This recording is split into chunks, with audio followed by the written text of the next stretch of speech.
다 함께 기도하심으로 6월 16일 화요일 매일 예배 시작하겠습니다. 기도합니다.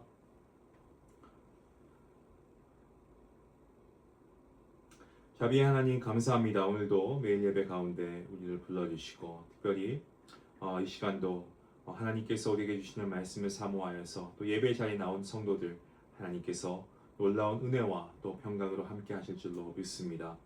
이 시간 특별히 몸과 마음이 연약한 환우들을 주님 앞에 올려드립니다. 병상 가운데 있는 성도들 주님께서 회복의 은혜를 허락하여 주시고 두려움과 외로움 속에서도 하나님을 더욱 의지케 허락하여 주시옵소서. 간병하는 가족들에게도 주님 지치지 않은 힘을 주시고 모든 과정 가운데 아버지 교회가 함께 기도하오니 우리의 기도를 주님께서 들으시고 하나님의 선하신 손길로 주님께서 회복케 하시고 치유케 하여 주시옵소서. 아버지 오늘도 하나님 말씀을 우리가 듣길 원합니다. 우리에게 갈망을 주시고 아버지 영적인 목마름을 주님 앞에 나아가오니 주여 오늘도 주시는 말씀이 하나님의 음성이 되게 하시고 그 음성에 순종할 수 있는 귀한 믿음 허락하여 주시옵소서. 감사하며 예수님의 이름으로 기도하옵나이다. 아멘. 찬송가 167장 함께 하시겠습니다.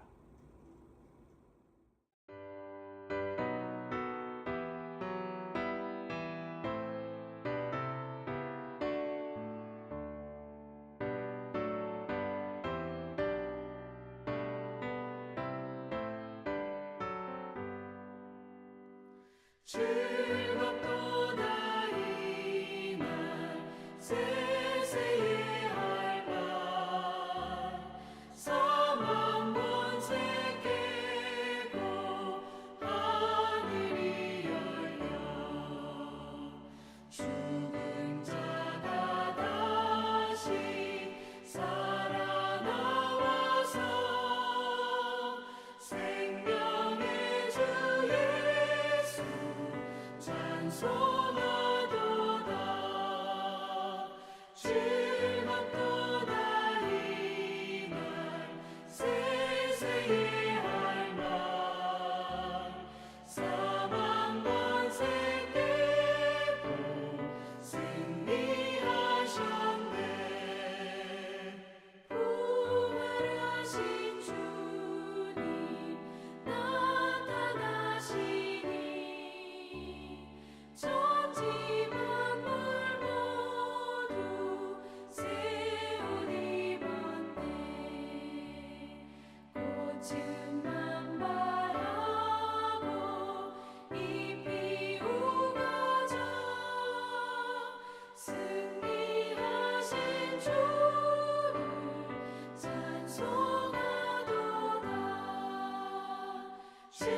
즐겁도다 이 날 세세의 할말 사망 권세 깨고 승리하셨네.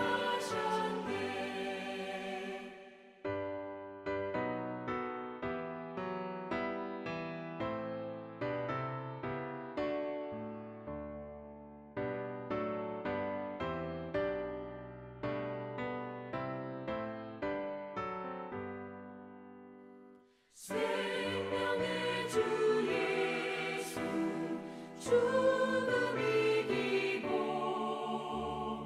무덤 문을 열고 살아나셨네.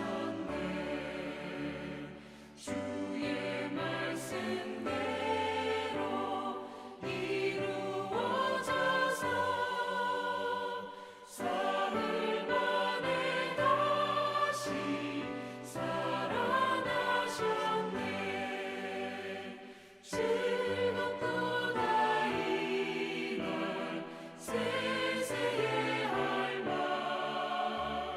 사망 권세 깨고 승리하셨네.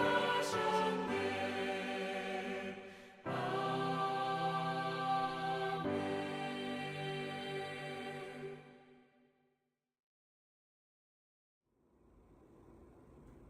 오늘 함께 볼 말씀은 어제에 이어서 고린도전서 15장 말씀입니다. 35절부터 49절까지의 말씀입니다. 35절부터 49절까지의 말씀. 우리 함께 말씀을 읽도록 하겠습니다. 누가 묻기를 죽은 자들이 어떻게 다시 살아나며 어떠한 몸으로 오느냐 하리니 어리석은 자여 내가 뿌리는 씨가 죽지 않으면 살아나지 못하겠고 또 내가 뿌리는 것은 장래의 형체를 뿌리는 것이 아니요 다만 밀이나 다른 것의 알맹이 뿐이로되 하나님이 그 뜻대로 그에게 형체를 주시되 각 종자에게 그 형체를 주시니라.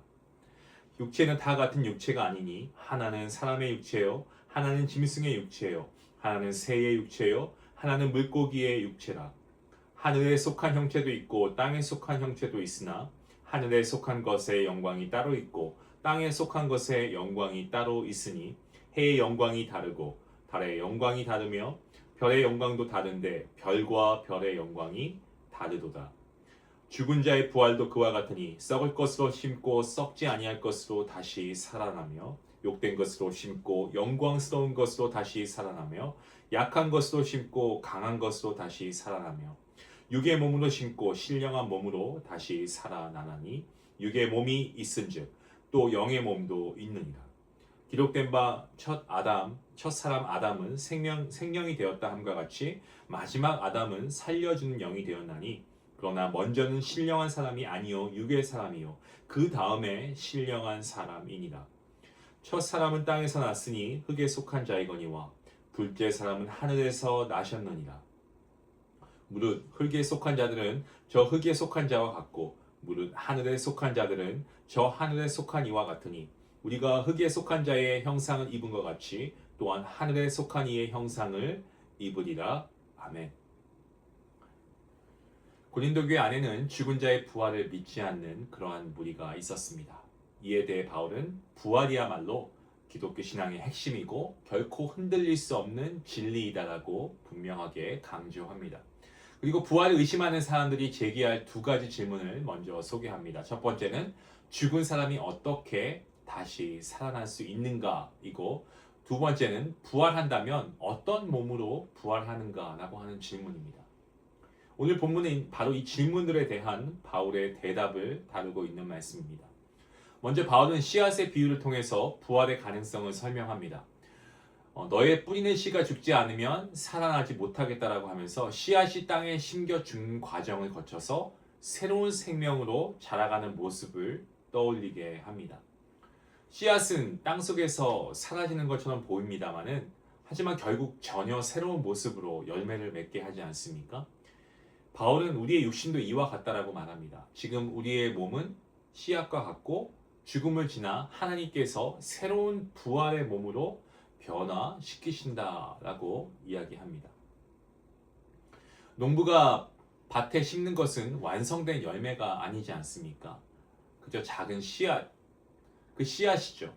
그리고 그 씨앗을 자라게 하시는 분은 바로 하나님이십니다. 마찬가지로 지금 우리가 입고 살아가는 이 육신은 완성된 모습이 아닙니다. 하나님께서는 자신의 뜻과 능력 가운데 우리를 새로운 형체로 변화시키실 것입니다. 그러므로 부활은 인간의 어떤 상상이나 그런 능력이 아니고 절대적인 하나님의 주권과 능력으로 이루어지는 사건인 것입니다. 바울은 이어서 어떤 몸으로 부활하는가, 부활할 때 거기에 대한 질문, 그 질문에 대한 설명을 하고 있습니다. 바울은 세상에 존재하는 육체들 모두가 다 다르다는 사실을 이야기합니다. 사람의 몸과 짐승의 몸, 그리고 새와 물고기의 몸이 각각 다른데 그와 같이 하늘에 속한 형체와 땅에 속한 형체도 서로 다르다라고 이야기합니다. 하나님께서는 모든 피조물을 각기 다른 모습과 영광으로 창조하셨습니다. 태양과 달과 별이 각각 다른 빛을 내는 것처럼 하나님께서 만드신 모든 존재는 각기 다른 영광을 나타냅니다. 바울은 이 원리를 통해서 부활의 몸도 지금의 몸과 전혀 다른 영광스러운 몸이 될 것이다라고 설명합니다. 지금 우리의 몸은 시간이 흐르면 어떻습니까? 약해지지 않습니까? 저도 절대 나이가 들어도 건강에는 이상이 없을 거라고 좀 어느 정도 자부하고 살아왔던 것 같습니다. 하지만 우리의 육체는 계속 약해질 수밖에 없는 것 같아요. 그리고 병이 들기도 하고요. 결국 우리는 어느 순간 우리의 육신은 다 썩어 없어집니다. 하지만 부활의 몸은 썩지 않는 몸입니다. 현재의 육신은 연약하고 병들기 쉬운 육신이지만 부활의 몸은 강하고 영광스러운 몸이 되는 것입니다. 또한 지금은 죄와 고통 가운데 살아가는 육의 몸이지 않습니까? 하지만 부활 때에는 신령한 몸으로 변화될 것입니다. 바울은 이것을 첫사람 아담과 마지막 아담 되신 예수 그리스도를 비교하면서 설명하고 있는데요. 첫사람 아담은 흙으로 지음을 받은 존재였습니다. 하지만 예수 그리스도는 하늘로부터 오신 분이고 생명을 주시는 분입니다. 아담에게 속한 사람들은 모두 흙에 속한 존재로 살아갑니다마는 예수 그리스도를 믿는 사람들은 하늘에 속한 자가 됩니다. 그래서 바울은 우리가 흙에 속한 자의 형상을 입은 것 같이 또한 하늘에 속한 자의 형상을 입을 것이다 라고 선포하고 있습니다. 이것이 바로 그리스도인의 소망입니다. 우리 성도의 소망입니다. 우리의 소망은 썩어질 세상이나 육신에 있는 것이 아닙니다. 예수 그리스도의 부활에 참여하여서 영광스러운 부활의 몸을 입는 데 있습니다. 그리고 이 놀라운 은혜는 우리의 공로나 행위 때문이 아니고 오직 우리 주 예수 그리스도를 통해 주어진 하나님의 긍휼하심과 사랑이기 때문인 줄로 믿습니다. 사랑하는 성도 여러분, 예수님의 십자가와 부활은 역사적인 사실이고 그를 믿는 우리에게도 부활의 약속이 분명히 주어졌습니다. 때문에 우리는 썩어질 세상을 바라보는 게 아니고 그러한 사람이 아니고 영원한 하나님 나라를 바라보고 살아가는 하나님의 거룩한 백성인 줄로 믿습니다. 여러분, 지금의 삶이 어렵고 연약해 보여도 하나님께서 우리에게 영광스러운 부활의 몸을 준비하고 계심을 여러분 믿으시길 바랍니다. 날마다 부활의 소망을 품고 살아가시고 사망 권세를 이기시고 다시 부활하신 예수 그리스도를 바라보며 하늘의 소망 가운데 믿음으로 살아가는 저와 여러분 모두가 되시기를 주님의 이름으로 축원합니다. 기도하시겠습니다. 부활의 주님, 썩어질 이 세상 아버지 육신 우리에게 지금 허락되어져 있지만 영원한 하나님 나라를 우리가 소망하길 원합니다. 연약하고 무너질 수밖에 없는 아버지 그러한 육신을 붙들고 살아가는 우리의 모습이지만 장차 우리에게 영광스러운 부활의 몸을 허락하시는 하나님의 약속을 우리는 분명히 믿습니다. 눈에 보이는 현실 때문에 낙심하지 않게 하시고 부활의 소망으로 오늘도 믿음 가운데 살게 허락하여 주시옵소서. 사망과 죽음의 권세를 이기신 예수 그리스도를 바라보며 감사와 찬양으로 살아가는 우리의 삶 되게 주님 역사하여 주시옵소서. 감사하며 예수님의 이름으로 기도하옵나이다. 아멘. 힘들고 또 어렵고 우리가 자꾸 낙심이 되는 순간이 있죠. 그 순간마다 나는 하늘에 속한 사람이다, 부활의 소망을 가진 자이다 라는 말씀을 되새기면서 눈앞의 현실이 아니고 하나님의 약속을 붙들고 살아가는, 그래서 여러분 삶 가운데 문제가 해결되어서가 아니라 우리가 이런 부활의 기쁨으로 인하여서 감사하며 살아갈 수 있는 우리 모두가 되었으면 좋겠습니다. 우리 말씀 생각하시면서 함께 기도하시길